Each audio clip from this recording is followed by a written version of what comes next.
Hello बच्चों, कैसे चल रहा है साइंस वाइंस का पढ़ाई। अब देखो, आज हम लोग बात करते हैं। उस दिन मैंने आपको सेल का डिस्कवरी के बारे में बताया, डिस्कवरी कैसे हुआ और सेल फंक्शनल और स्ट्रक्चरल यूनिट है, ये मैंने बताया। आज हम लोग बात करते हैं कि सेल जो है ना, वो दो टाइप का है। एक प्रोकैरियोटिक सेल और दूसरा यूकैरियोटिक सेल। प्रोकैरियोटिक सेल जो हम पहले प्रारंभिक है, शुरुआत वाला, और यूकैरियोटिक जो डेवलप है। प्रोकैरियोटिक सेल का साइज भी छोटा होता है। चलो हम लोग आज डिफरेंस की बात करते हैं। डिफरेंस बिटवीन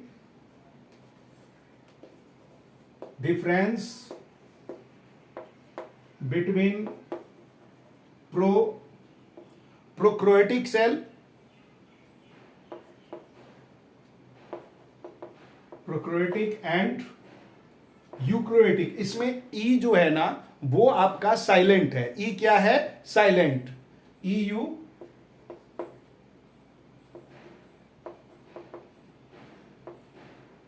प्रोकैरियोटिक और यूकैरियोटिक। हम प्रोकैरियोटिक की बात करें,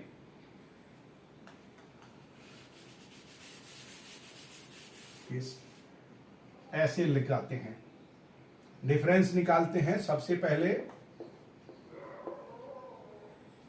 प्रोकैरियोटिक की एंड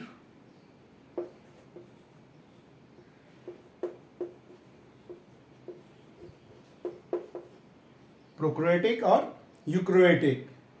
हम लोग ये ओ नहीं है। अच्छा,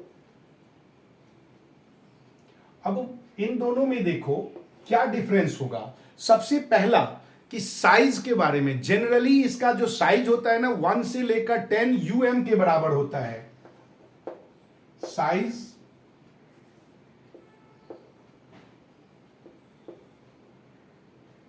इज 1 to 10 यूएम। ये यूएम माइक्रोमीटर। माइक्रो क्या? ये हमारा यूएम होता है, जो 1 एम को हम लोग 10,000 तक, नैनोमीटर से भी छोटा ये हमारा। और इसका साइज जो होता है वो 5 से 18। इसका साइज 5 to 18, यानी कि यूकैरियोटिक सेल जो है ना, वो थोड़ा सा बड़ा साइज का होता है कंपैरेटिवली प्रोकैरियोटिक से। प्रोकैरियोटिक सेल में इसमें न्यूक्लियस, ये न्यूक्लियर ऑर्गन है, वो प्रॉपर नहीं होता, यानी कि सिंगल क्रोमोसोम्स का मालिक होता है। Contain single chromosomes.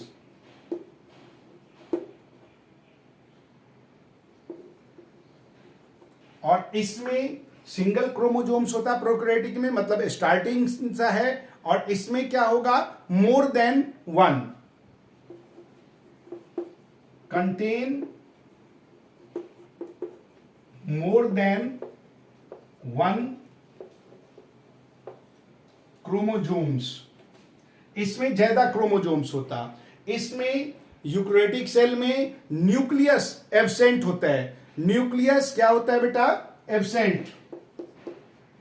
न्यूक्लियस तो आप जानते हो, किसी भी सेल में जो हमने पढ़ा था, वो कोम लाइक स्ट्रक्चर होता, वो न्यूक्लियस कहलाता है, जिसमें जितना भी हेरिडिटिकल मटेरियल है वो उसमें सप्लाई होता। न्यूक्लियस क्या होता है? इसमें बिल्कुल ही नहीं होता।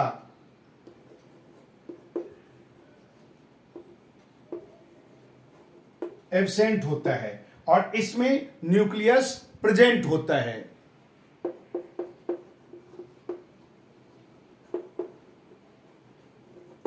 इसमें न्यूक्लियस होता। इसमें आपको सेंट्रियोल्स जो है ना, वो भी एब्सेंट होता है। सेंट्रियोल्स आप जानते हो, सेंट्रियोल्स होता है, ये यूं समझो कि इसका जो ऑर्गेनल्स है वो आपका अरेंज नहीं होता। मतलब इसमें जो मतलब ऑर्गेनल्स है वो बिल्कुल ही नहीं होता। ये जनरली कहाँ फाउंड होता है? अनअरेंज्ड होता है, प्रारंभिक होता है, और इसमें अरेंज्ड होता है। अच्छा, जनरली ये आपको मिलता कहाँ है? आप देखोगे ऑर्गेनल, सेल ऑर्गेनल्स, इसमें आप लिख सकते हो सेल ऑर्गेनल्स जो है ना, वो प्रेजेंट नहीं होता, एब्सेंट होता है। सेल ऑर्गेनल्स आर एब्सेंट, और इसमें सेल ऑर्गेनल्स आर प्रेजेंट। ये सेल ऑर्गेनल्स इसमें प्रेजेंट होता है, सेल ऑर्गेनल्स इसमें एब्सेंट होता है। इसमें सेल मेम्ब्रेन जो है वो बाउंडेड होता है सेल ऑर्गेनल्स, सेल मेम्ब्रेन इसमें है ही नहीं, सेल ऑर्गेनल्स इसमें ना के बराबर। तो ये स्टार्टिंग का है प्रोकैरियोटिक सेल, प्रारंभिक है। जनरली ये फाउंड किस में होता है? बैक्टीरिया,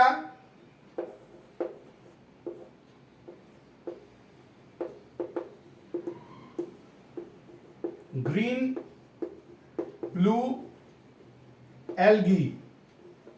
ये ग्रीन ब्लू एल्गी आप लोग नाम जानते होंगे। ऐसा माना जाता है कि ये जो लाइफ का स्टार्टिंग पॉइंट है, और ये करीब करीब सभी में जितने भी है,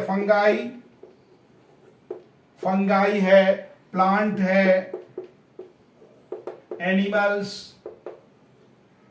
सब में ये यूकैरियोटिक सेल पाया जाता है, सारे सेल्स में।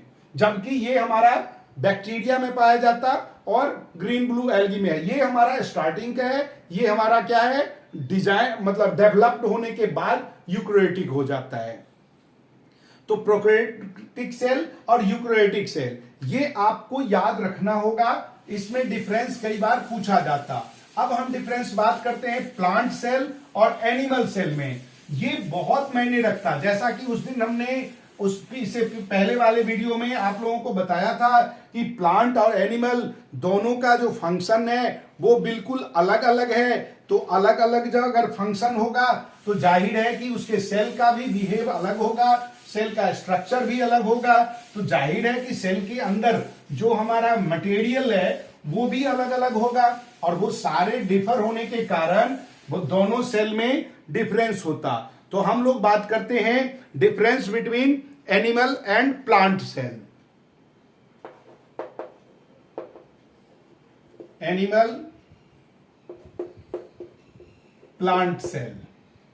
अब इन दोनों में हम लोग डिफरेंस की बात करें।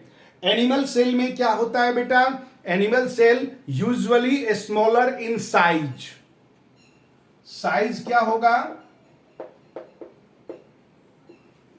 स्मॉलर। इसका साइज क्या होगा? लार्जर। ये साइज के रूप में हम लोग एक एक पॉइंट के लिए देखें साइज में। अब इसमें क्या होता? सेल मेम्ब्रेन से ये बॉन्डेड होता, सेल वॉल एब्सेंट है, सेल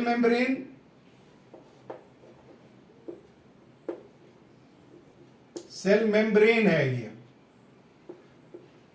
प्रेजेंट।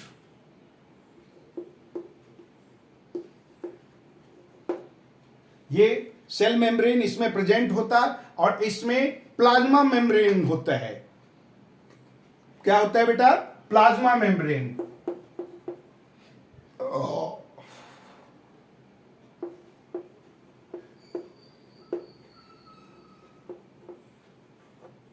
अब सेल वॉल की बात अगर करें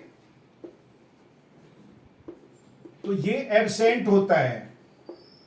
प्लांट सेल में सेल वॉल नहीं होता, जबकि इसमें प्रेजेंट होता है। यानी कि एनिमल सेल में सेल वॉल नहीं होता, जबकि प्लांट सेल में सेल वॉल होता है। और आपको पता है सेल वॉल के कारण ही प्लांट इतना रिजिड होता है। अब देखिए हम लोग प्लास्टाइड्स की बात करें। किसकी? प्लास्टाइड्स।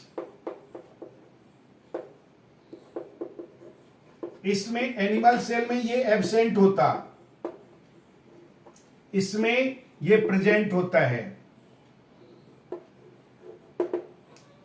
एनिमल सेल में प्रेजेंट होता है, एनिमल सेल में एब्सेंट होता है, प्लांट सेल में प्रेजेंट होता है। क्या?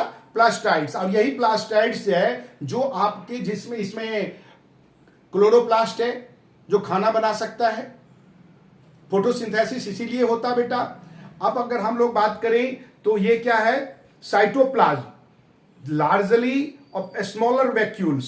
इसमें वैक्यूल्स, सबसे पहले वैक्यूल्स की बात करें। वैक्यूल्स क्या होता है? खाली जगह, वैक्यूम से बना वैक्यूल्स। वैक्यूल्स, वैक्यूल्स मोर होता है, इसमें ज्यादा होता है, बट स्मॉल, बहुत ही छोटा छोटा, जबकि इसमें लेस होता है बट लार्ज। इसके वैक्यूल्स एनिमल में लार्ज होता है, बड़ा साइज का होता है। इसमें बड़ा होता है क्या, इसके स्पेस ऑक्यूपाई रहता है लार्ज वैक्यूल्स होने के कारण। वैक्यूल्स समझिए कि सेल का गोडाउन है, किसी भी सेल में जो गोडाउन की तरह काम करता है। उसमें जितना भी जो न्यूट्रिएंट्स हैं या भोजन जो बनाया फोटोसिंथेसिस के बाद, वो उसमें जमा करने का काम करता है। इसमें अब प्लांट सेल में आते हैं, न्यूक्लियस जो है ना वो सेंटर ऑफ द सेल होता। प्लांट सेल में न्यूक्लियस क्या होता है? सेंटर में, मतलब प्लांट सेल को आप देखोगे तो उसका न्यूक्लियस सेंटर में होता और काम भी वो सेंट्रलाइज करता है। न्यूक्लियस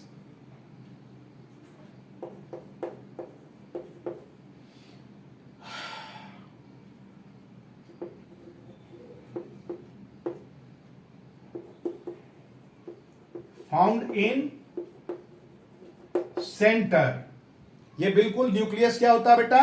सेंटर में होता है, जबकि इसमें कहीं भी किसी भी किनारे में कहीं भी न्यूक्लियस होता है प्लांट सेल में। फाउंड इन इधर साइड, किसी भी साइड में होगा। फाउंड इन ईदर साइड, किसी भी साइड में होगा वो, बिल्कुल किसी भी इसमें सेल के किसी भी पार्ट में वो आपको मिल जाएगा। इसके बाद देखिए prominent and highly complex Golgi apparatus जो है, गोल्गी बॉडी जिसको हम कहते हैं, वो एनिमल में बहुत ही हाईली कॉम्प्लेक्स है, क्योंकि जितना भी मटेरियल है वो डिस्पैच करने का काम गोल्गी का होता। जबकि प्लांट में गोल्गी एपरेटस जो है ना वो सब यूनिट के रूप में काम करता है। ठीक है, तो यहां क्या लिखेंगे? गोल्गी बॉडीज, गोल्गी बॉडीज और गोल्गी एपरेटस दोनों एक ही बात है।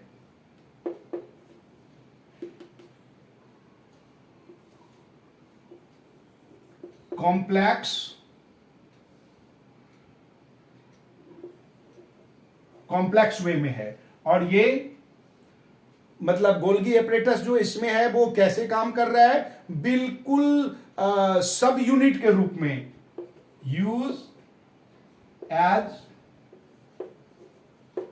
सब यूनिट।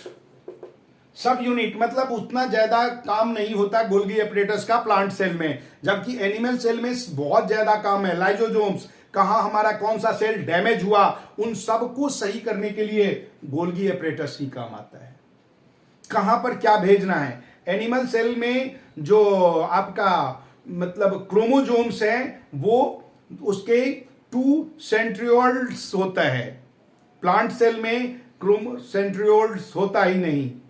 तो अगर हम लिखते हैं सेंट्रियोल्स, सेंट्रियोल्स एनिमल सेल में क्या है बेटा?